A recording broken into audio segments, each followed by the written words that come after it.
Steve, Hello. thanks for joining me.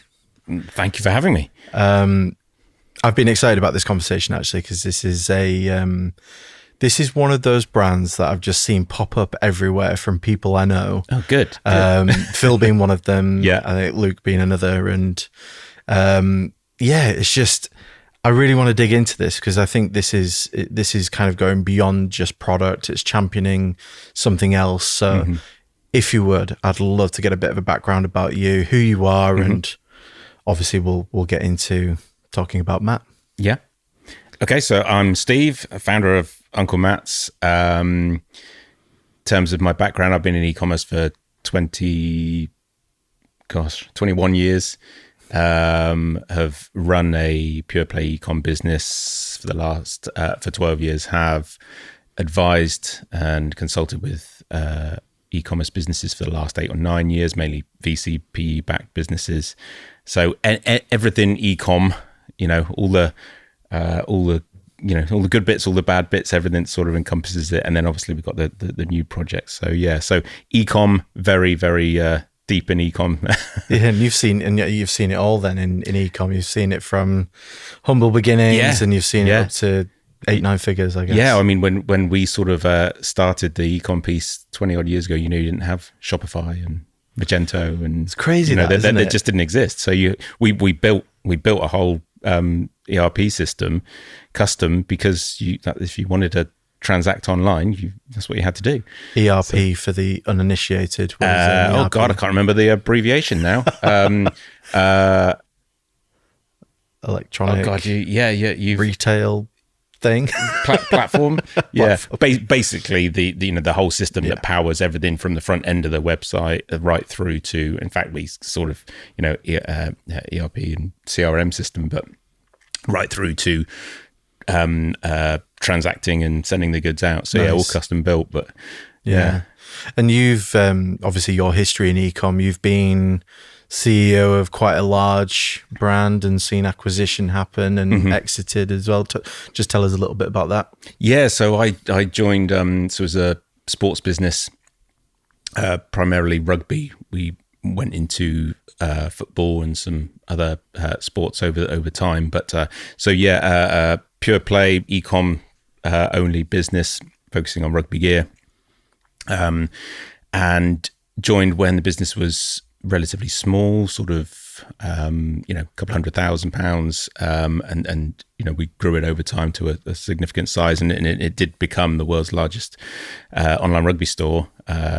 Still a small business in terms of the scale of things, but rugby doesn't have the football. So I wish we'd built the world's largest football store, because that would have been amazing, because that would have been huge. But so and all the people sort of, when you talk about, or you took a business from here to here, they think that it's a nice curve upwards, which is not. There is these peaks and troughs as you go. So it's messy, isn't it? It's messy, and there's things outside of your control that get in the way of things. And so you've seen the journey all the way up, and presumably you're taking a lot of those learnings into the new brand, which we'll get into.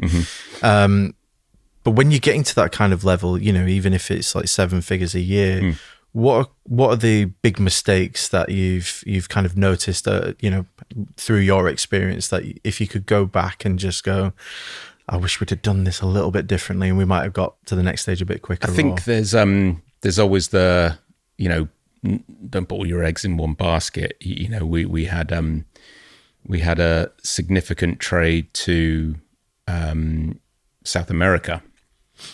And in the millions just dedicated to South America, because the product that we were selling, so branded product, sports brands in the UK, wasn't ranged out there, and so people in South America, particularly Argentina, had to come to us to buy it, and so it was great. So we invested and built a fully custom Argentinian focused translated, localized in terms of marketing, all of these things to try and capitalize on that. It's still pre-Shopify. Yes, yeah. Wow. So a lot of time, lot of investment, a lot of headaches and everything. And then when we were, I can't remember if it was when we were about to launch, we had just launched, but basically Argentinian legislation changed, and they blocked goods coming in from other countries. So our trade, dropped, say, 95% after a while. So and luckily we hadn't put all our eggs in one basket, but you need to have a broad base of these things. So if one gets turned off because it's out of your control, you need to have a business that can support it. So multi-channel, we did a bit on marketplaces and Amazon, things like that, which was a good, nice little chunk of revenue, nice little chunk of customer acquisition. If you can keep it broad but obviously niche within your sector, then it just gives you some redundancy should something happen. Yeah, I mean, to be fair, that's a bit of advice I've heard before, actually, in terms of like diversification, multiple revenue streams being quite important. But obviously, if you've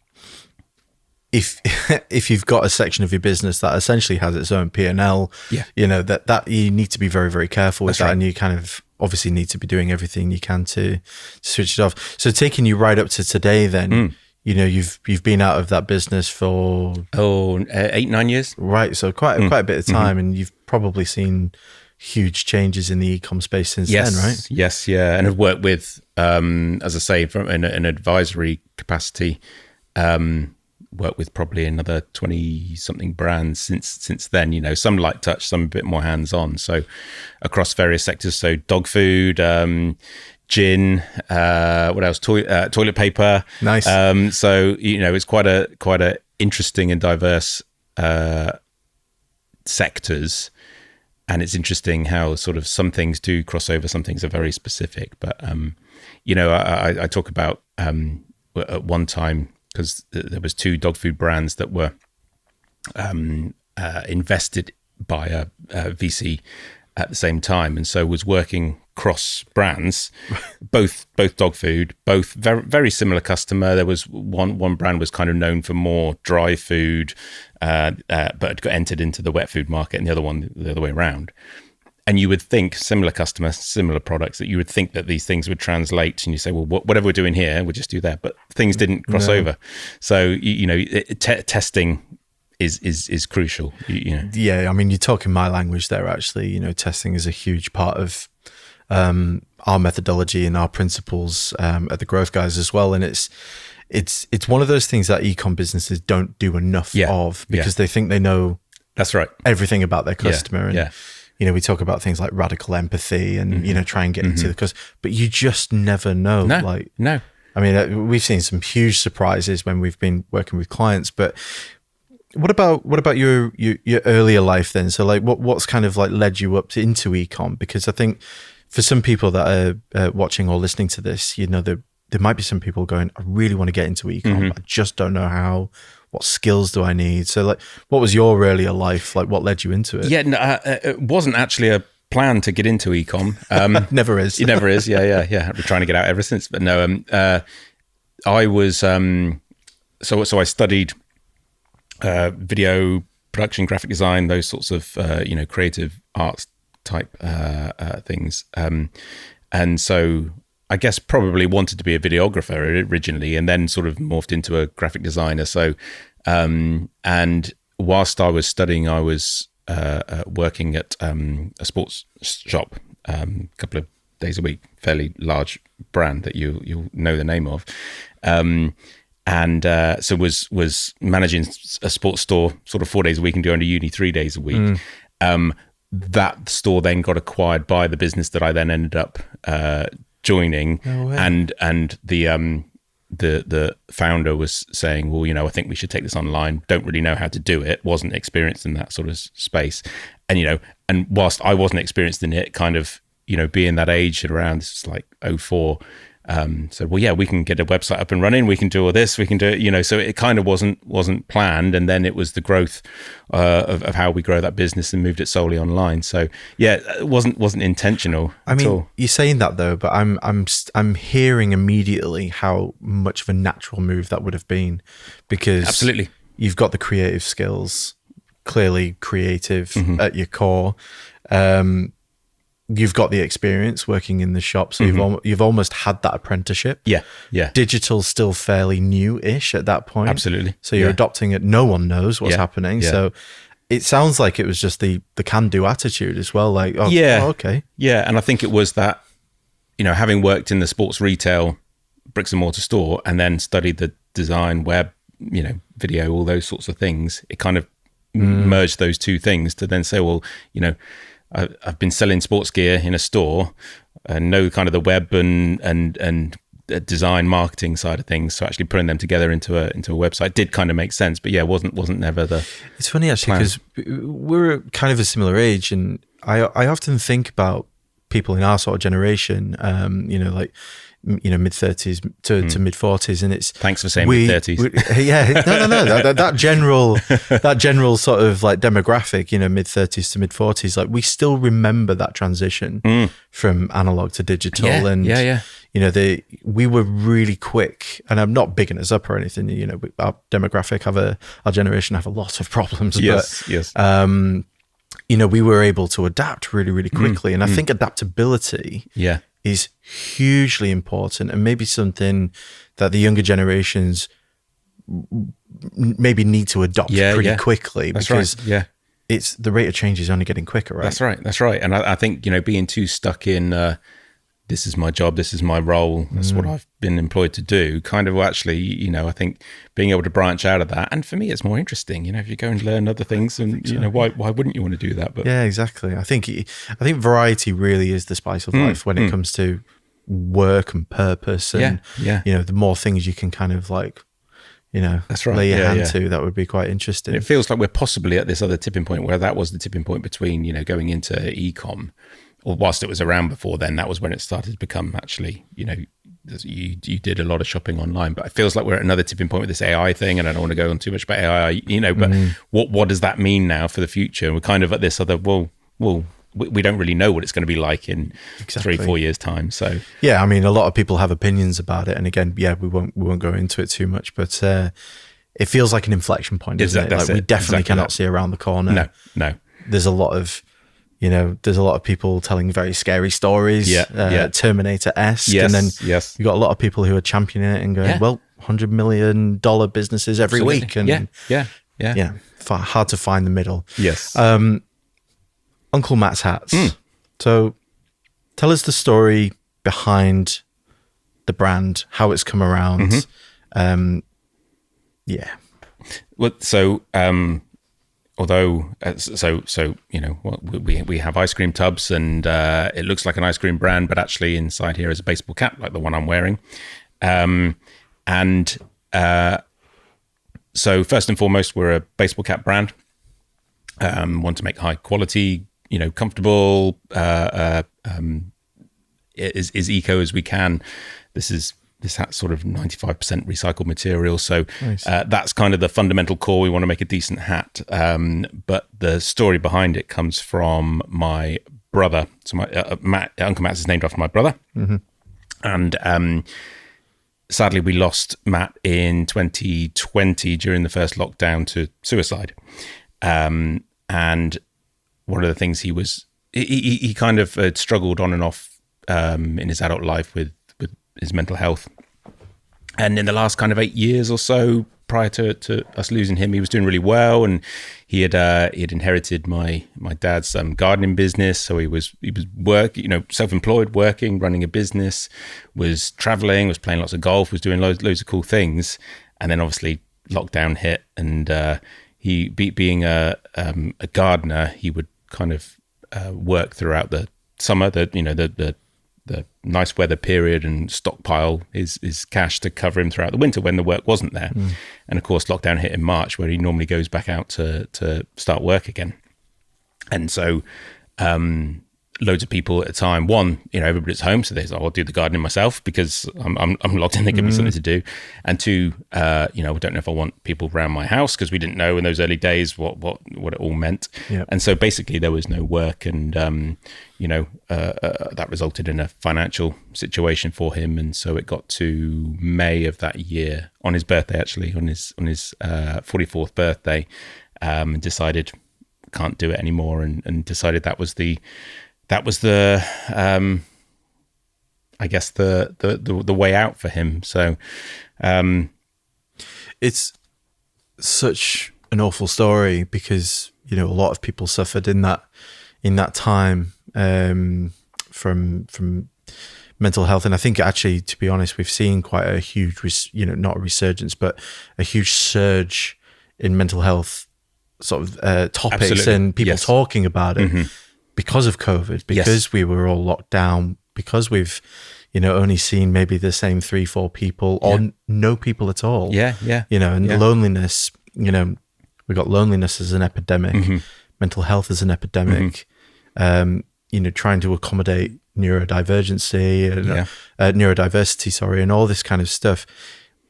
Were there any signs other than the previous sort of experience that he might have shared? But were there any signs? In hindsight, yes. At the time, probably no. Apart from when that first lockdown was announced and we were told we can't go out, you know, he did talk and say, I'm a bit worried because I've not got enough money to carry me for a long period. You know, it was getting to the end of that period where his money from the summer had stockpiled him for the winter. And so, you know, we had conversations, said, look, it's fine, we can help you out. There's no, don't worry and everything like that. So that was probably the only sign. That was early on in kind of like whenever the lockdown happened in March. But after that, no. But looking back now, there was various things that he did that, not necessarily out of character, but I think we're quite clear that it was planned and had been planned for a while. I hear that a lot.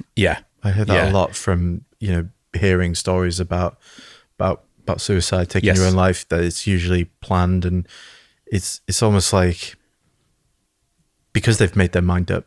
It's almost like I think of Ricky Gervais and Afterlife. That kind of thing. It's like, I don't give a fuck. That's it. Like whatever happens, there is no consequences because I've made my mind up. That's right. And things I've read about, you know, afterwards, there's almost that period of calm because, you know, for whatever reasons, people, you know, struggling and take that kind of ultimate decision. Normally it's because things are outside of their control, or they can't control what's going on in their head, or they can't control what's going on in their life or their health or whatever it is. But that period of calm, because like I can control this. I'm in charge of what happens over this period of time before I actually sort of do it. And so what we saw was almost a kind of farewell tour, which we didn't realize at the time. And you know, and so he went and visited my nan in the garden, just had a normal conversation, and you know, and I think one of the telling things was she sort of said, because again we knew that he was maybe struggling a bit for money, you know, classic nan thing, well look, there's 20 quid or something like that. He said no, I don't need it. Which obviously he didn't need it, you know, because he knew what was coming. He visited us and my kids in the garden, and you know, we had a really normal conversation. We're talking about my typical 40-year-old thing. We're talking about my lawn, and well, it's a bit patchy. What do we do? And he's saying, well, you need to do this and that. But that was what we were talking about him, you know. And he arranged, which was a little bit out of character for him, he arranged like a Zoom meetup with all my cousins. We got cousins around the world and things like that. So, you know, at the time, because it was in lockdown, because we weren't seeing people, we were all locked in houses, it kind of felt like, well, maybe that is something he just wanted to do, but actually that was probably only about a week or so, maybe 5 or 6 days before he died. And so when you pin these things together, you go, I get what he was doing. And I think that's why he seemed fine, because he had already made the decision. I guess at that time as well, because everything was so up in the air, you know, like, you know, even people adopting Zoom and, you know, WhatsApp video calls and all this kind of stuff. Like, we weren't really used to that sort of form of communication. Right. And it wouldn't have seemed obvious. Like, and this is saying this as an outsider, that's you know, it doesn't sound like it would have been obvious, but in hindsight, and then you saying, you know, you do the things, say, oh, I should have spotted that, or I should have done that, or should have asked him something, or all of that. But you know, you don't see it at the time, and I don't think there was anything really there obvious to see. As I say, in hindsight, it does all kind of make sense. So you mentioned obviously your children. Presumably, he didn't have children. No. But he's left behind obviously a brother and that's right, nephews and nieces. Yes.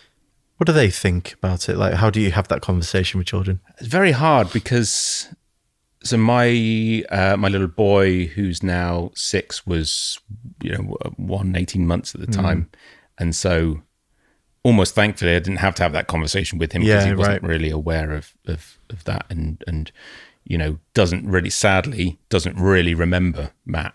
But my daughter was 5 at the time, and it was really hard because she was 5, and we were just going through probably a couple of months before this the realization that she realized, oh, what am I gonna die? And yes, you are. So we were going through that sort of thing. And so, you do the normal parent stuff where you sort of say, but, generally we die when we're really old, and, we'd had conversation, well, what about, about us, your parents, what about if you die? Well, I'm going to be a really, really old granddad, and I'm going to be, listen, you had these conversations to try and kind of help them explain stuff. So we'd been through that. And then she had read or seen something about, I think it was to do with Ratatouille, as in the movie. There's like a Great short, film. Awesome film. And there's something that mentions the Black Death and the plague, and she had said, well, this is terrifying. So this is like February 2020, and I'm going, we don't get these viruses that go global nowadays. It doesn't happen like that. And a month later, we're like, stay inside, don't touch anything, don't speak to it, and all like that. So we'd been through this with her sort of like her I guess her anxieties as she's growing up and understanding some of these things. And we'd said, well, we don't get these viruses. Okay, so we've got one. Generally, we die when we're really old. Oh, okay, your uncle's died. And so it was really, really hard to try and actually explain what that was. And we didn't go kind of full detail and explain it to her, but explained it to her in what we felt was an appropriate way.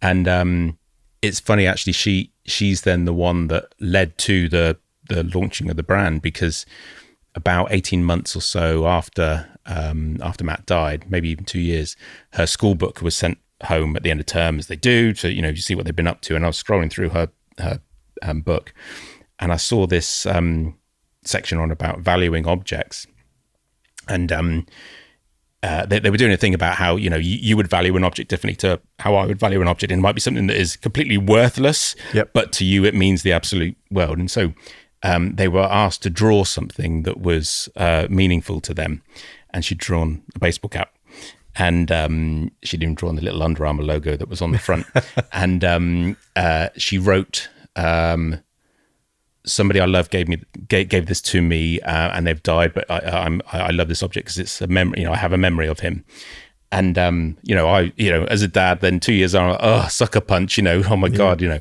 I'm thinking she still thinks of him as these hats. And so the story is that he always wore baseball caps. Very hard to find any pictures of him where he's not wearing a baseball cap in his adult life. Partly, I think, because of his receding hairline, he used to sort of keep it there. Talk to me about that. Yeah. We're all doing it. That's one of the reasons why I started the hat brand. But also, I think it was kind of a bit of a safety blanket for him. It was kind of a, sort of, shut out the world kind of thing. So he always wore baseball caps. But one of the things he would do on my kids' birthdays would turn up with a new hat for them. And so it would be my little boy's got a Paw Patrol baseball cap that he got him because he was into Paw Patrol at the time. And so it could be something that they're into, or it could be a hat that matched his own. So my daughter, the hat that she drew is an Under Armour hat that matched Matt's hat that he had at the time. Right. And because he was called Matt and he was their uncle, it became this kind of it's very business kind of language, but this kind of internal brand in the household. So we would say, oh, it's sunny out, so go put your Uncle Matt's hat on, or wherever you put your Uncle Matt's hat. And so it became this kind of this name. Love that. And so when I found this thing in her book, in her school book, I was thinking, wow, this is amazing that she sort of sees this object. And it kind of spurred a load of thoughts where we're sort of, I think there's something with your hat and your head, and protect your head, and so there's a nice connotation there. As I say, hats he was very much known for. We had one of his hats on his coffin at his funeral, and so we all divvied up he had a massive collection of hats, and so we all divvied up his collection. We've all got some as a bit of a keepsake, and so I thought, well, I wear baseball caps all the time, not just because of my receding hairline, and we thought, well, maybe we should start, I've been in e-com a long time, maybe we should start a brand. That sounds cool. And actually we could name it after him just because that'd be nice. It'd be a nice personal sort of thing. And that led to the whole sort of story. Actually, if we're starting a hat brand and it's actually born out of Matt's story, maybe we should tie it to mental health, and maybe we should do, something along that lines. And if we're doing that, let's try and raise awareness of mental health and get people to talk a bit more. And if we're doing that, maybe we should partner with a charity and give some proceeds back to a charity. So it all kind of spurred off the idea that he did wear these hats. He used to give them to the kids, and then she wrote about it in her school book. Brilliant. So, it's such an amazing story, and it's such a, I mean, it's filled with sadness, obviously, but I think this might be something he'd want to have seen. Yeah, and he would wear those hats, wouldn't he? Absolutely. And I think that's incredible. Yeah, and especially to just happen to just come across it in your daughter's book, and the fact that she values that so heavily as well. And even just on the packaging, it says brain freeze, and we can all imagine, and sort of make our own, relation as to what that means. That's right. But I think, this whole sort of thing around male mental health specifically, mental health obviously is a huge umbrella topic that you can really dig into. But looking at men's mental health, what are the statistics around it? Like, not to delve too deeply into it, but we hear quite a lot about male suicide and how it's kind of underrepresented in the media, and not many people are talking about it because men don't talk. That's right. And even in 2025, for God's sake, we're still not talking. I know. And what's your findings with that? Like, what, having dug a little bit deeper into it, like what are you seeing with regards to figures around it, or even just general sentiment? I guess probably both. And it started sort of anecdotally after Matt died, and you start talking to people, and saying what had happened. And what was really amazing to me, and bear in mind this is still in lockdown, everybody that I spoke to had their own story. And it wasn't always a story as severe as Matt's, but there was a few people that I'd known for years who said, "Oh, my best friend took their own life," or they had a story like that. And I'm like, well, why haven't we spoken about this? Why haven't you told me about this? This is crazy.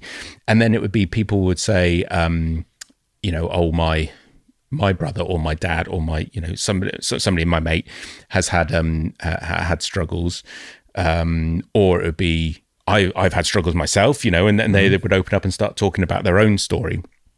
And I'm going, we're in lockdown for COVID. I'm thinking, well, actually, this seems like it's as much of a significant epidemic, pandemic, whatever you call it. It is. My own father suffers, and my wife's uncle really committed suicide as well. Really? Oh wow! It's sorry. Like, it's everywhere. It's everywhere. It really is.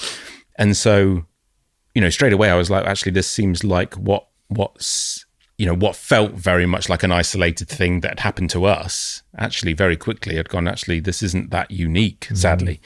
And so when you look into it, and one of the things I'll talk about the way we design the hat, but one of the trends that came up, that sounds very e-commercey.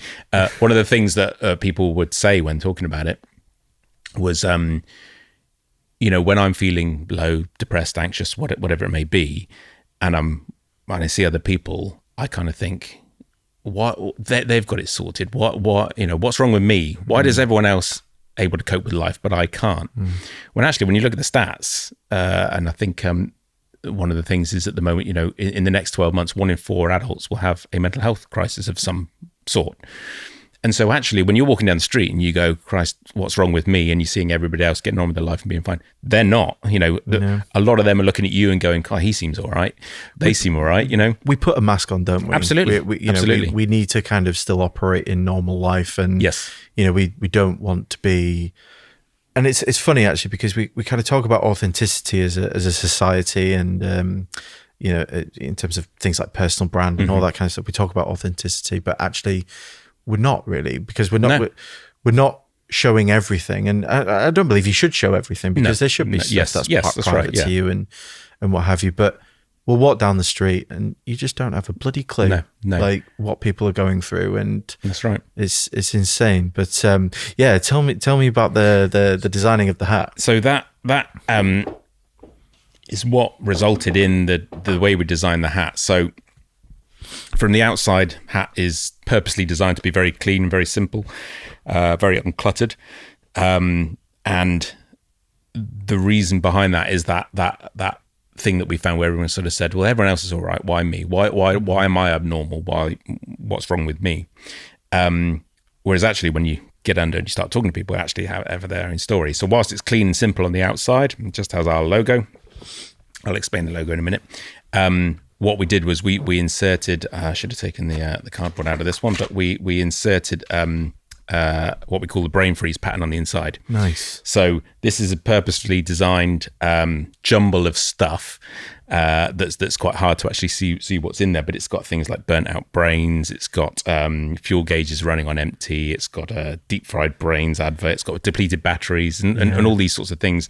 And then it's got these kind of words over the top that's sort of saying, I'm okay, I'm fine, I'm all right, because that's what, if people ask and they're concerned about you, go, no, I'm fine. It's just the default, isn't it? It's that's right. It's funny, actually, I was thinking about that the other day because I heard myself say it, and I don't know if it's a very sort of like English thing to do, but it's like, oh, how are you doing? Yeah, not too bad. Not too bad. I'm not too bad. I'm not good. I'm not great. I could be more bad, but I'm not too bad. That's such a typical British thing to say, though, isn't it? Because, and we always go, well, it could be worse. Yes. How worse? Yeah. And I'm very well aware that it's all relative to people. Yeah. Your struggles are different to mine, of course, but it doesn't underplay mine and mine, all that kind of stuff. But not too bad. Not too bad. That's right. It's ridiculous. And equally, we have this thing where it becomes a reflex where you say, if I say, how you doing? Yeah, I'm good, thanks. Or I'm all right. Or we don't, we don't think about that answer. No. We'll say I'm not too bad, or yeah, good, or fine, or like that. It's not a truthful answer. It might be in certain times, but it's a reflex. And okay, as you say, I don't think we should get to a place where you say, hey, how you doing? Actually, I'm really bad. Well, I didn't ask for that kind of thing. But just to be a bit more honest, I think so. I think I do have some friends who are pretty good at this, actually, and that it's like, how are you doing today? Yes. How are you doing today? Yeah. I'm having a great day. Yeah. But yeah, I'll be all right tomorrow. Yeah, that's right. And that kind of thing. I think we do need to change our language. That's right. Around it. Yeah. I think we just generally need to be a little bit more honest. Yeah. A little bit more. But I think it tends to be like your proximity to a person, like how close are you to them? Like you've got family who'll tell you everything. Yeah. You've got close friends who'll tell you just enough. But when it comes to men as well, though, it's just we don't even really WhatsApp each other, or we don't really just go. We don't have code words or anything like that. We just generally don't talk about it. No, that's right. And I tend to try and use it. I don't always, because I forget as well. I try to use it when somebody says that to me as a kind of a check-in, and I go, oh, how am I today, actually? Because I probably haven't even thought about how I am today. And so I tend to try and pause and go, yeah, actually, I'm all right today. Yeah, it's a good day, or a bit tired, or a bit stressed about this, or whatever it may be. I think that's how we should sort of, if somebody's asking you, then assess how you are and just be honest. And it doesn't mean you have to share the whole story of what's going on. That's right. If you want to, you can. Do you feel? Yeah. But I think just saying, no, I'm finding today a bit tough, actually, but it's okay. I love the design of that though as well. I was just looking at it again, and it's almost very graffiti style. Yes. And I guess that's without reading too much into it, I guess that's kind of how we are in our brains, aren't we? We're so scattered. We're so. That's right. It's just. It's the spray paint all over. It's a jumble, isn't it? It's a clutter of stuff, and that's why we call it the brain freeze pattern, because it's that bit where the brain freeze, as in with ice cream or cold, that actually causes what we call brain freeze.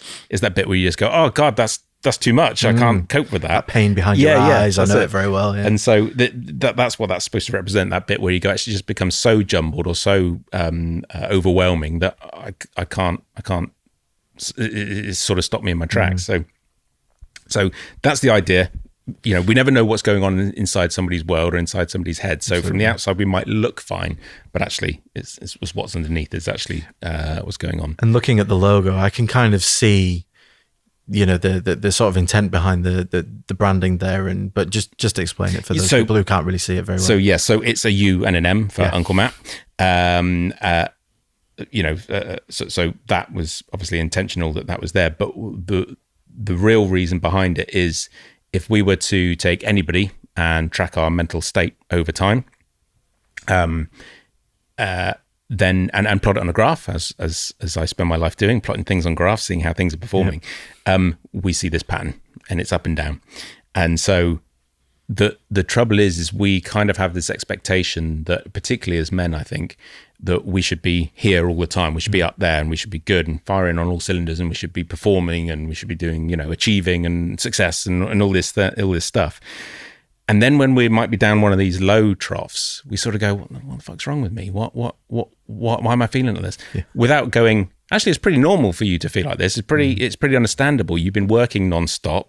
You maybe haven't been looking after yourself. You may have been drinking too much. You may be, whatever it may be, actually, there's probably a good reason why you're down there, and you just need to take a step back and reassess, or maybe have a break, or whatever it may be. But we tend to assume we need to be firing up here all the time. Yeah. And so that's what it's there to do, is to highlight that up and down, that's normal. And so if we're down here, we don't, I think one of the issues is when we go down there, we kind of panic and go, what the hell's wrong?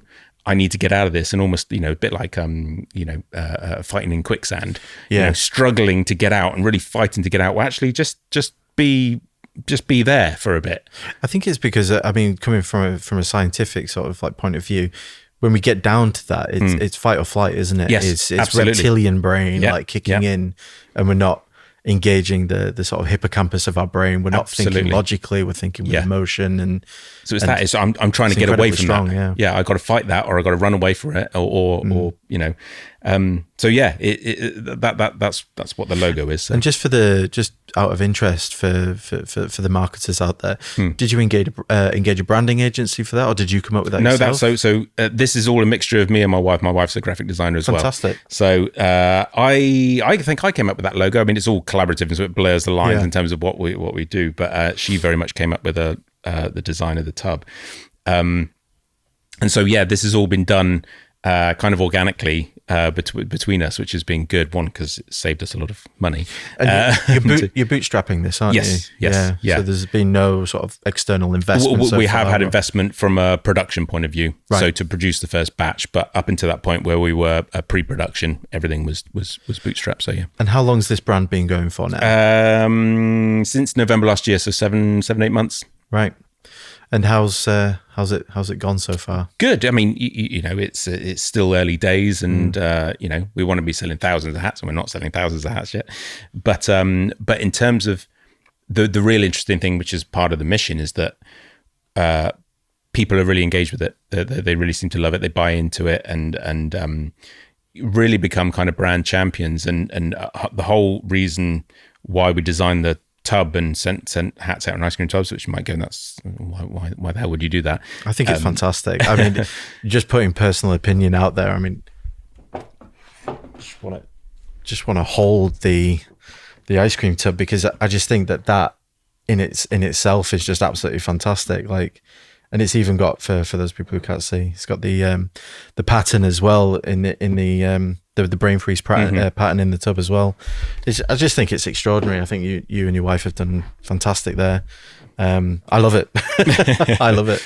So the reasoning around the tub was taking kind of 20 years of e-com experience. We do a lot in terms of packaging, final mile stuff, and all like that. So partly the experience that we've got there, what I tend to get frustrated with businesses is, there's a lot of money and time spent on brand and awareness and all that kind of pre-transaction element. And since we've moved maybe more to our online and e-com, after that point where you've clicked the button, you've placed the order, it becomes very functional, very transactional. And so, you could spend 300 quid, 400 quid on a jacket or something, and you get it in a bag, and it's in a poly bag, and you go, fine, it got to me and it's safe, but it's fairly uninspiring. Yeah. Particularly when you're spending that sort of money, or even if you spent 10 quid on it, it's still fairly uninspiring. So I've always kind of questioned why why can't that experience be part of the proposition? Why can't that aid what actually that brand is trying to do and why it exists? So that was in our minds anyway. But the other part of the story is when a couple of days after Matt died, and I got access to his flat and had the unenviable task of clearing out all his stuff. And I found some stuff from when we were in our teens, and I always joke about this, but so when I was about 14 and he was probably about 18 or so, this is like mid-90s, we were what we called ourselves was aggressive skaters. Right. And that basically meant we were rollerbladers, but we didn't want to be called rollerbladers because this was the mid-90s and we were like rollerblading, people got spandex and, day glow clothing and all stuff like that. Whereas we were hard, we were aggressive, we were hardcore, we were on ramps and stuff. Yeah. And so Matt used to work in a skate shop at the time. And being like 14, I would just hang out at this skate shop all the time.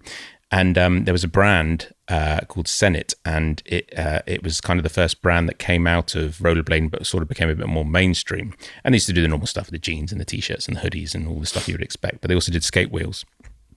And instead of just sending out the wheels in boxes or tubes or, something functional to protect the product until you get it home, they sent it out in quirky packaging. So they had some in beer cans, some in beer bottles and stuff like that, and some in milk cartons. So you actually had to open the milk carton to get your wheels out and all this cool stuff. And they even did, it was really interesting because I went back and looked at it in the last couple of years, but they used to do a lot of sort of passing off stuff. So they had like a young skater that he was probably only like 12 or 13, so up and coming, but they did his wheels in a Crayola box, as in the Crayola crayon. Love it. And they did a Special K rip-off in terms of cereal box, and they did a CK1 rip-off in terms of perfume, aftershave, things like that. And when I went back and looked at it, and considering this is like the mid-90s, what they said was they didn't have a marketing budget at the time. They had a legal budget. And so instead of putting money into marketing and promoting this stuff, they had a legal budget put aside because they knew if they did a Special K rip-off box, they would get cease and desist letters from the other brands. Aldi do something similar. Yes. Their whole sort of marketing angle is rip off. Or with the Brewdog stuff. Brewdog, they've done it with all kinds of brands, but like Cadbury's, everything. That's right. Yeah, I love that. Yeah. And so I thought that's really interesting and quite good in terms of a acquisition tool. Because it created demand, and you'd say, well, I need to go and buy these wheels because I know they're going to be taken off the shelves at some point, so I need to get them. And they became collectible. And we used to buy these wheels to use the wheels, but actually I had all the packaging up on my shelf in my 15-year-old bedroom, And so when I was clearing out Matt's stuff, I found some of this packaging that I ditched mine years ago and probably threw it in a bin, which was stupid because I think it's worth a bit of money now. But and I found some of these these packages. There was a one that came like a Chinese takeaway, an American style Chinese takeaway box, and with the full-on lids at the top. That's it. Yeah. And I thought, well, this is cool. And I'd spent so much time working with businesses and saying, well, this is what you should do on the packaging, this experience, unboxing, and all of that. And I was thinking, why isn't anybody doing this? And they were doing it. It was cool, and it was really, really cool stuff. But there was no meaning behind it. There was no purpose behind it. And so we said, well, actually, if we're trying to build something that is part of the proposition and part of the mission of raising awareness of mental health, normalizing it, making people sort of be able to talk about it, let's do something with that quirky packaging, but actually that helps explain that and helps communicate that in a different way. Yeah. And particularly what we didn't want to do was make it very, very doom and gloom, very prescriptive. You should go and meditate and all that. Yeah, we all know you should go and meditate, but I've got so much to do and I've got kids running around. It's not always easy. Easier said than done. Yeah, that's right. So rather than it being very prescriptive and saying you should do this to improve, we're kind of saying we get it. We're all in the same boat, and actually just check in on each other because sometimes we might be struggling. So what we've done with the tub here is.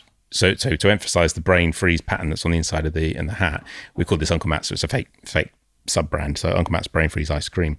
But on the back here, instead of the nutritional info where we've got, where you'd normally have fats and carbohydrates, calories and things like that, we've got confusion and stress and frustration and things like this. And we've even got the color coding of the traffic light system on the back of food packaging, stuff like that. So fat levels. Yeah. That's it. Yeah. So we've got that, and how to store, and and then we've taken it a one step further where.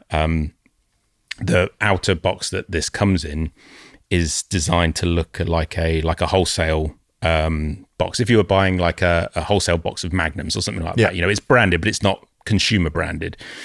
And so on the side we've got Keep Chill instead of Keep Chilled, obviously. Very clever play on words.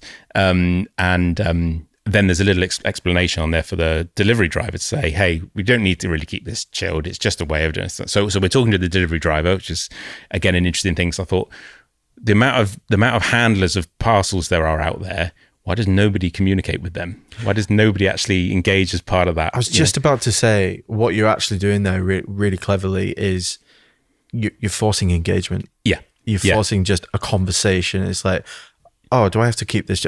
No, you don't actually. Well, here's the reason why. That's right. And you're raising awareness like on a one-to-one basis as well. Yes, yeah. Really clever. So what's become really interesting and I just love seeing is that the parcels get delivered. We had one recently which was sent to a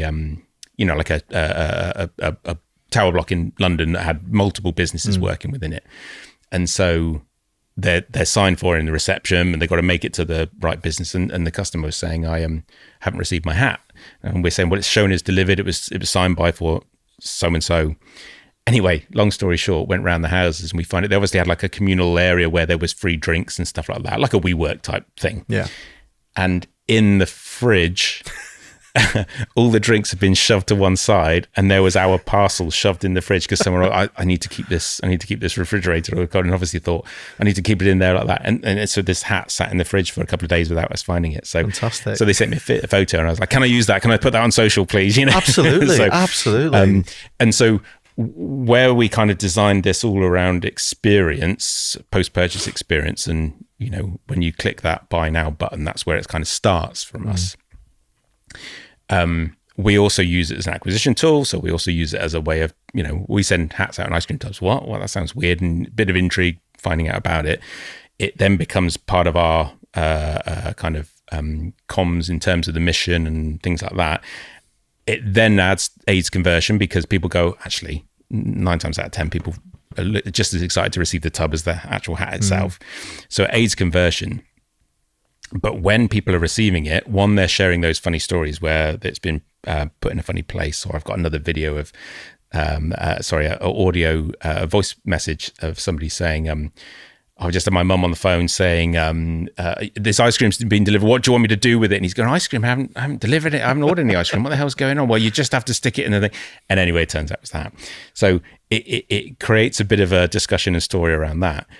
But then people are posting about it off their own back. So whilst we've done some sampling and some seeding to kind of micro influencers and things, paid customers are sharing it on their channels because they're telling these funny stories, or they're just saying, look at my cool hat and my cool ice cream tub. They want to share about it.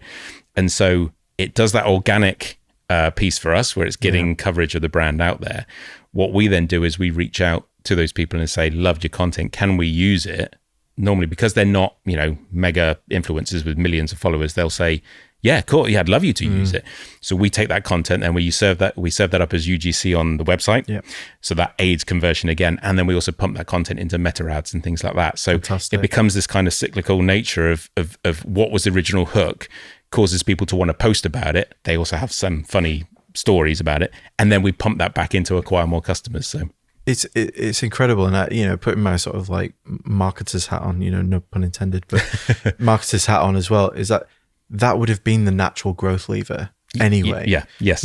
I think, creating, studio level photography in it, very statically. Yes. I don't think it would have served the brand well, having people talk about it, because that's what the brand is trying to do, is get people to talk, whether it be men or men and women, it doesn't matter. No. We want a natural conversation. And I think what you've done really clever there as well is you've got natural brand advocacy. Yes. You've got natural customer loyalty.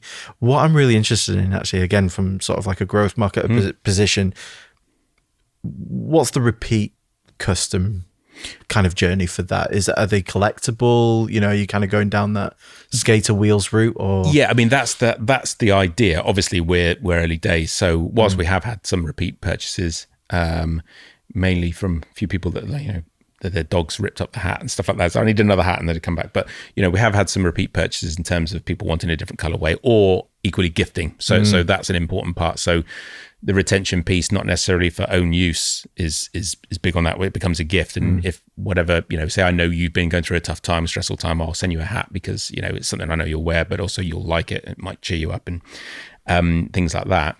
The other longer term view is that we've got 1,012 ideas for different packaging that we want to send hats out in. So we've got mock-ups of hats in coffee tins, and I think I mentioned to you before, we've got an idea of ones in prescription bags. We've got a one that's going to be called Uncle Matt's Brainwash Shampoo, which comes with its own shampoo bar. So the idea being that every now and then just do something that rinses your brain out, whether that's going for a walk or a run or talking to a mate or going for a beer or whatever. So we've got all these other ideas for hats. And some might be a bit more, in your face in terms of design. Some we obviously want to introduce hats for different purposes. So there might be more of a summary one or a more technical one for running and those sorts of things. We want to do all that. Do you have any in the style of the inside? Not yet. I think that would be really cool. So what we're going to do with this one is we're going to do a limited run of a reverse. Fantastic. To say actually it's spilled out, because it does spill out, and if it gets too much, you keep it in too much, it will spill out. So actually to be able to, proudly wear that on your head, that's another idea. We're also doing beanie hats in the same style that will come in a smaller version of the tub. And whilst we've always been focused on headwear, we ran an event back in February, and we used our logo on a T-shirt with the pattern sort of embedded on it. So the pattern that's inside there, embedded in the logo, and it was just for the staff to wear at the event. And everyone was saying, "Where can I buy the T-shirt?" So they're not for that. And so we're launching T-shirts as well, because one, not everybody wants to wear a hat. Some people say, I just don't like wearing hats, or I've got a funny shaped head, or I've got a big head, a small head, things like that. So there's a T-shirt there, and other people just saying, I want to buy a T-shirt. I like the logo. So whilst it's always the primary is hats, headwear, we've also got that T-shirt piece as well. So it adds the retention there. But the idea is it becomes collectible, and you go, oh, have you seen this limited run of hats in coffee tubs, or tins, and things like that? And I want to buy it because I want to get it before it goes. So I love it. I think what's important as well for me to mention, because obviously it's. I think it's something I didn't really understand until we started talking and before we pressed the record button. But the product it's just a byproduct. It's always a byproduct of the overall mission and what you're trying to do. And I think that's really important, because, again, not just from a marketing point of view, but from an awareness piece, is like, there'll be events, there'll be conversations, there'll be podcasts, there'll be all that kind of stuff. And this is a byproduct, and this is a way that people can support the cause, isn't it? That's right. Yeah. And which charity is it that you support? We've partnered with a charity called Chasing the Stigma, and we spent a lot of time sort of selecting a charity that we wanted to work with, because we genuinely wanted to make a difference. We didn't just want to say, well, let's just give some money to whatever charity and not know what happens. And so the charity we partnered with is called Chasing the Stigma, and the reason we partnered with them is they have something called the Hub of Hope, which is the UK's largest directory of mental health services. And it's in fact, the NHS have dropped their one in favour of this and now signpost towards this. So it is kind of the definitive directory of services. And what we liked about them was, if you look at certain charities, they're sort of saying, well, they want you to use their services, understandably, and these charities are doing amazing things. But, it's kind of like, well, if you're working with that charity, they want you to use their helpline and things like that. And I'm saying, I don't really care where people get help. And what might work for you might not work for me, might not work for someone else. So the Hub of Hope is a great little app that you download on your phone, and we're encouraging people just to download it, keep it on your phone, even if you're feeling fine, because you never know when you're going to need it. Or equally, if you're talking to a friend and they're saying, I'm really struggling, well, have you seen, look, we can find some stuff now. And if there's, you can filter by, I don't know, if you're looking for stuff on self-harm or I don't know, eating disorders or whatever it may be, you can find help. And it also bypasses, we've got a massive waiting list in terms of NHS support for mental health, and there is support there, but it is taking a long time to get. It is actually quite worrying it really is how long the backlog is. That's it. And so this is kind of a way of, well, actually, there's stuff that's available to you today. So you don't need to sit and wait for 6 months before the NHS will come back to you. You can go off and find some help today. So that's the reason why we partner with them. So we give, we'd like to give more, but we give 10% of our profits to them. And but also then we put on our own events, as you say. So we've got our own community building things where we're encouraging people to come and talk about their own stories and to share ideas, and generally signposting towards people that are doing some good in the space. And yeah, amazing. It's a wonderful brand, a wonderful cause. Thanks. You're great. Thank you. And this is a brand I'm going to be keeping a really close eye on for at least the next for the foreseeable. So awesome.